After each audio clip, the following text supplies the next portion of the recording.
Hi everyone, welcome back to another tutorial from Apps Academy. Today in this video, we will be learning how to download and install the Monzo bank application on your iOS device. If you want to manage your bank account digitally, track spending and set budgets, access online banking feature anytime, anywhere, then downloading Monzo application is the great way to start. First of all, open your App Store on your iOS device and also make sure that your device is connected to a stable internet. Now, find the search bar at the top of the screen and type in Monzo. Look for the Monzo Bank mobile banking application, this one over here, and tap on the Get or the Download button.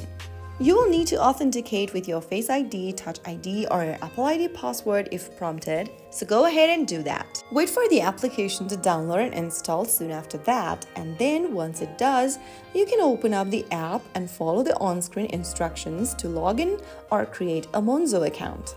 So that's how you easily download and install Monzo Bank application on your iPhone. If you found the video helpful, don't forget to like, share, and subscribe to our channel. I will see you again in the next episode. Thank you for watching.